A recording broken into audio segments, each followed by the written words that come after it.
High class 11 students, कैसे हैं आप लोग। आई होप कॉमर्स आपको जच रही होगी, और नहीं भी जच रही होगी, नहीं भी अच्छी लग रही होगी तो आपके पास अब तो कोई चॉइस है भी नहीं। अब जो भी है वो यही है, इसके साथ ही काम चलाना पड़ेगा। चलो खैर बेटा, अभी तक इस चैप्टर में हम लोगों ने sole proprietorship, partnership, joint Hindu family business, cooperative societies पढ़ ली है ना। आज कुछ बड़ी बड़ी बातें करते हैं। बड़ी बड़ी बातें करने का मतलब क्या हुआ सर? मतलब आज करेंगे कंपनी फॉर्मेशन। आज हम लोग यहाँ ये सीखेंगे कि कंपनी को कैसे फॉर्म किया जाता है। Formation of joint stock company.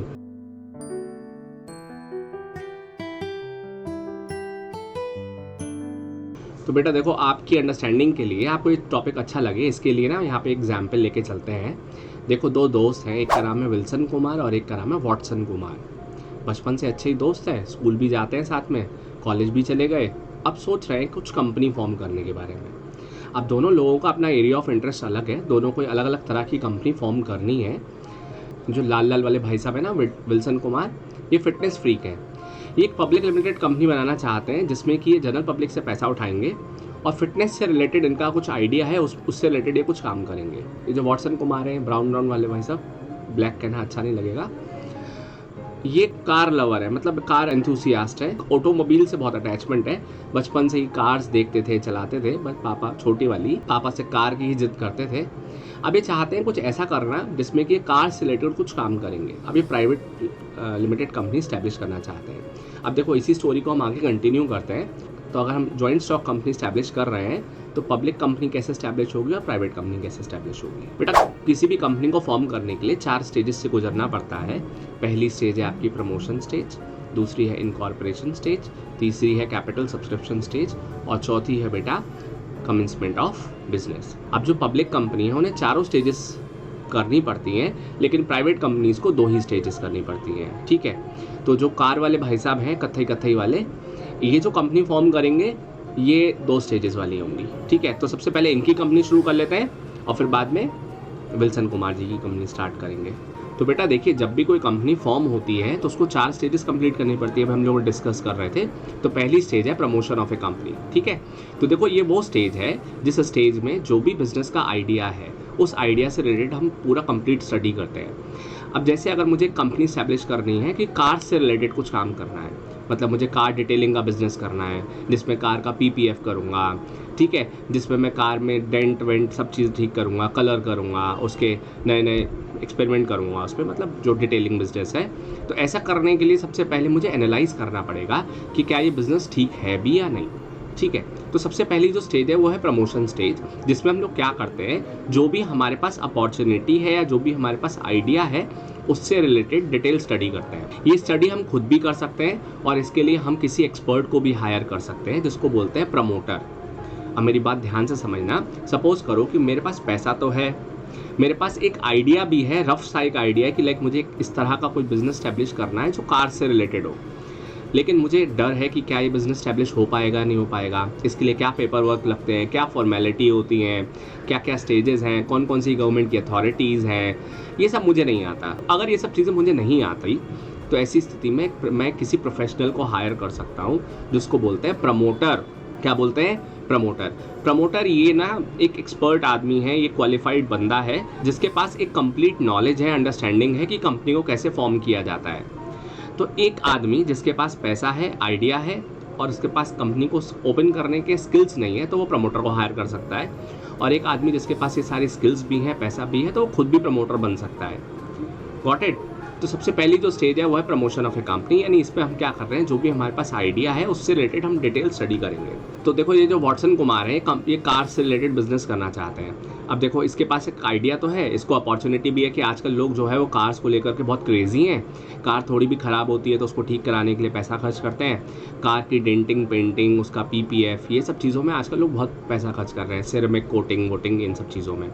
तो उसने अपने प्रमोटर को कहा कि मैं इस तरह का एक बिज़नेस स्टैब्लिश करना चाहता हूँ। तो प्रमोटर क्या करेगा, पूरी स्टडी करेगा, एनालाइज करेगा कि क्या ये बिज़नेस फीजिबल है भी या नहीं, इस बिज़नेस के लिए कितने पैसे की ज़रूरत पड़ेगी, ये बिज़नेस कैसे इस्टेब्लिश होगा, इस सब की वो कंप्लीट स्टडी करेगा। क्या मैन, क्या मटेरियल, क्या मशीनरी, किस चीज़ की ज़रूरत पड़ेगी, वो सब चीज़ों को अंडरस्टैंड करेगा। ठीक है। तो प्रमोशन स्टेज में कुछ स्टेप्स हैं बेटा। देखो स्टेप से आपको और अच्छे से समझ में आ जाएगा ये टॉपिक। सबसे पहला है आइडेंटिफिकेशन ऑफ बिजनेस अपॉर्चुनिटी। देखो जब भी कोई कंपनी स्टैब्लिश होती है ना, तो वो किसी ना किसी अपॉर्चुनिटी को आइडेंटिफाई करने के बाद स्टैब्लिश होती है। यानी मार्केट में, सोसाइटी में कोई प्रॉब्लम्स है, उन प्रॉब्लम्स को आइडेंटिफाई किया और फिर उसका सोल्यूशन लेकर के आए और वो कंपनी स्टैब्लिश हो गई। तो बेटा बोट का एग्जाम्पल लेते हैं। इतनी बड़ी कंपनी फेमस कैसे हुई? देखो वही बात कि सबसे पहले प्रॉब्लम को समझो और उसका सोल्यूशन लेकर के आओ।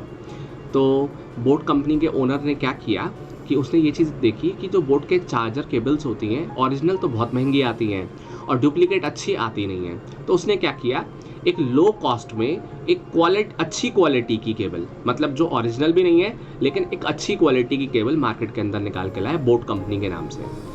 ये लोगों को पसंद आया, तो अब उनको ओरिजिनल केबल जैसा पैसा नहीं खर्च करना था, लेकिन एक अच्छी क्वालिटी में केबल उनको मिल रही थी, चार्जिंग केबल। सिमिलरली ईयरफोन्स और हेडफोन्स आते हैं बोट के, वो भी कैसे फेमस हुए? मतलब उन्होंने देखा कि इंडिया के अंदर या तो बहुत बड़ी बड़ी कंपनीज के ये ईयरफोन्स और हेडफोन्स मार्केट के अंदर अवेलेबल है, या फिर छुटपुट कंपनी वाले जो है उनकी क्वालिटी अच्छी नहीं है। तो उन्होंने क्या किया, एक मीडियम रेंज में अपने ईयरफोन्स निकाले, हेडफोन्स निकाले, जिसमें क्वालिटी पे बहुत ध्यान दिया इन्होंने और एक मीडियम रेंज में उसको ऑफर किया। तो सबसे पहले हमें क्या करना होता है, हमें एक अपॉर्चुनिटी को आइडेंटिफाई करना होता है, ठीक है। तो सबसे पहला पॉइंट क्या है, आइडेंटिफिकेशन ऑफ बिजनेस अपॉर्चुनिटी। जब भी कोई बिजनेस स्टैब्लिश किया जाता है तो उसके लिए उसकी अपॉर्चुनिटीज़ को आइडेंटिफाई किया जाता है, मतलब मार्केट में ऐसा क्या है जिसको हम स्टैब्लिश कर सकते हैं ना। अब जैसे वही कार वाला एग्जाम्पल वापस आ जाते हैं, तो अब कार का उन्होंने देखा कि भैया लोग कार लवर हैं, इतने सारे लोग रोज़ कार खरीद रहे हैं। अब कार खरीदते ही वो अपनी कार में PPF EPF करना चाहते हैं, है ना, ताकि उनकी कार में कहीं से डेंट वेंट ना लगे, या सिर में कोटिंग वोटिंग करना चाहते हैं। तो उन्होंने क्या किया, बिजनेस की अपॉर्चुनिटी को आइडेंटिफाई किया। इसके बाद इस अपॉर्चुनिटी से रिलेटेड उन्होंने पूरी स्टडी करी। इस स्टडी को बोलते हैं फीजिबिलिटी स्टडी। फीजिबिलिटी स्टडी में 3 चीज़ें की जाती हैं। सबसे पहली स्टडी होती है आपकी फाइनेंशियल स्टडी, जिसमें हम ये देखते हैं कि इस तरह के बिजनेस को चलाने के लिए जितने पैसे की ज़रूरत पड़ेगी, क्या हम उस पैसे को अरेंज कर पाएंगे। दूसरा होता है टेक्निकल स्टडी, क्या हमारी टेक्नोलॉजी इतनी रिच है, इतनी वायबल है, क्या हमारे पास उस तरह के एम्प्लॉयज़ हैं, क्या हम इस तरह के बिजनेस को टेक्निकली कर पाएंगे। और थर्ड होती है इकोनॉमिक फीजिबिलिटी। इकोनॉमिक फीजिबिलिटी में हम ये देखते हैं कि जो भी बिजनेस हम स्टार्ट करने जा रहे हैं, उस तरह के बिजनेस के क्या कस्टमर्स हमें फ्यूचर में मिलेंगे, क्या उस तरह के बिजनेस आज जो प्रॉफिट दे रहे हैं फ्यूचर में भी उतना ही प्रॉफिट देंगे। तो इस स्टडी को हम बोलते हैं फीजिबिलिटी स्टडी। तो वंस अगर आपको ये पता चल जाए कि आपकी फीजिबिलिटी स्टडी बिल्कुल ठीक है, यानी जो भी बिजनेस आप स्टैब्लिश करने जा रहे हैं वो इकोनॉमिकली भी, फाइनेंशियली भी और टेक्निकली भी किया जा सकता है, तो उसके बाद हम करते हैं सेकंड स्टेप मतलब फीजिबिलिटी स्टडी, जो मैंने आपको बताया कि हम उस आइडिया को इन्वेस्टिगेट करते हैं, है ना। Third point is name approval. तो देखो जब आपको लगता है कि ओके फीजिबिलिटी स्टडी आपकी बिल्कुल ठीक है, तो आप इस कंपनी का नेम रजिस्टर कराते हो। कोई भी कंपनी फॉर्म होने से पहले उसका नेम रख लिया जाता है। मेरी बात समझ रहे हैं? सबसे पहले उसका नेम रखा जाता है, उस नेम को अप्रूव कराया जाता है, उसके बाद कंपनी फॉर्म की जाती है। बेटा जैसे आप एक बच्चा को स्कूल में एडमिशन लेना है तो घर पे पहले उसका नेम रखा जाता है, उसके बाद स्कूल में उसको लाया जाता है। ऐसे ही अभी कंपनी को जब हम रजिस्टर कराएंगे तो उससे पहले ही हम उसका नेम रख लेंगे। इस नेम को लेकर के हम रजिस्ट्रार के पास जाएंगे और रजिस्ट्रार से पूछेंगे कि क्या हम इस कंपनी का नेम रख सकते हैं। मतलब मेरी बात समझना है, एक ही नाम की बहुत सारी कंपनी नहीं हो सकती। तो रजिस्ट्रार चेक करता है कि okay you can take this name, इस नेम में कोई प्रॉब्लम नहीं है, किसी और ने इस नेम को नहीं रख रखा, तब आप उस नाम को रख सकते हो। ये जो नेम अप्रूवल होता है ना बेटा, स्टेट वाइज होता है। मेरी बात समझ रहे हो? यानी आप जो नेम रखना चाहते हो आपके स्टेट में किसी और ने तो नहीं ले रखा, ये चेक कराना पड़ता है। अब कुछ पॉइंट्स हैं, important points while selecting a name. मतलब अगर हम किसी कंपनी का नेम रख रहे हैं, अपनी कंपनी का कोई नेम रख रहे हैं, तो हमें कौन कौन से पॉइंट्स पर ध्यान देना है। देखिए, the name should neither be identical और nor closely resemble to any other. का मतलब आपका नाम जो है कंपनी का, वो किसी दूसरी कंपनी के नेम से मैच करता हुआ नहीं होना चाहिए। आपका नाम जो है वो कोई मिसलीडिंग इन्फॉर्मेशन ना दे, ठीक है। Name should not be objectionable. आपका नेम जो है बिजनेस का ऑब्जेक्शनेबल ना हो, मतलब सरकार को वो नेम ऑब्जेक्शनेबल ना लगे, ठीक है। नेम के आगे पीछे आप कॉर्पोरेट नहीं लगा सकते, ठीक है। किसी भी तरीके से आपका नेम किसी भी गवर्नमेंट की अथॉरिटी से कनेक्टेड ना दिखे, ठीक है, प्राइवेट कंपनी है तो प्राइवेट लिमिटेड लगाना पड़ेगा, पब्लिक कंपनी है तो पब्लिक लिमिटेड लगाना पड़ेगा। ये कुछ कंडीशंस हैं। अब जब नेम रख लेते हैं तो उसके बाद आता है fixing up signatories to the memorandum of association. देखो अभी हमने इससे पहले एक टॉपिक पढ़ा था कि जब भी कोई प्राइवेट कंपनी स्टार्ट होती है तो उसको मिनिमम 2 डायरेक्टर्स रखने पड़ते हैं और पब्लिक कंपनी को मिनिमम 3 डायरेक्टर्स रखने पड़ते हैं, कंपलसरी होता है ना। तो बेटा सबसे पहले तो आपको उन डायरेक्टर्स को अपॉइंट करना पड़ेगा और फिर उनसे साइन करवाने पड़ेंगे, ठीक है। मतलब कोई कंपनी स्टैब्लिश हो रही है तो पहले से ही आपको ये देखना पड़ेगा कि आपको अपनी कंपनी के डायरेक्टर्स कौन कौन रखने हैं, ठीक। अब इन डायरेक्टर्स के साथ आप एक डॉक्यूमेंट बनाओगे, जिस डॉक्यूमेंट को बोलते हैं मेमोरेंडम ऑफ एसोसिएशन। शॉर्ट में बता देता हूँ, मेमोरेंडम ऑफ एसोसिएशन अभी ये एक ऐसा डॉक्यूमेंट है जिसमें कि आपकी कंपनी क्या है, कंपनी किस तरह का बिजनेस करेगी, उसके ऑब्जेक्टिव्स क्या है, उसके स्कोप ऑफ ऑपरेशंस क्या है, ये आप पहले से ही बना देते हो। मतलब अभी देखो कंपनी रजिस्टर्ड नहीं हुई है, आप रजिस्ट्रार के पास जाओगे अभी, तो रजिस्ट्रार के पास जाने से पहले आपको ये डिसाइड करना पड़ेगा कि आपकी कंपनी के डायरेक्टर्स कौन कौन है और आपकी कंपनी किस तरह के बिजनेस में इन्वॉल्व हो रही है, क्या क्या काम करेगी। तो क्या क्या काम करेगी, क्या क्या एरिया ऑफ ऑपरेशंस है, क्या क्या स्कोप ऑफ ऑपरेशंस है, ये सब मेमोरेंडम ऑफ एसोसिएशन में लिखे जाते हैं, यानी एक डॉक्यूमेंट आपको प्रिपेयर करना पड़ेगा। अपॉइंटमेंट ऑफ प्रोफेशनल्स, देखो कोई भी कंपनी बिना प्रोफेशनल्स के नहीं चलती, ठीक है। तो आपको शुरुआत में ही अपनी कंपनी में प्रोफेशनल्स रखने पड़ेंगे, यानी आपको अकाउंट्स को वेरीफाई कराने के लिए ऑडिटर्स रखने पड़ेंगे, मर्चेंट बैंकर्स रखने पड़ेंगे अगर आप शेयर्स बेचने जा रहे हो तो, ठीक है। तो ऐसे कुछ आपको डॉक्यूमेंट, कुछ ऐसे आपको लोगों की ज़रूरत पड़ेगी, जैसे अगर आप शेयर्स बेच रहे हो तो ब्रोकर्स की ज़रूरत पड़ेगी।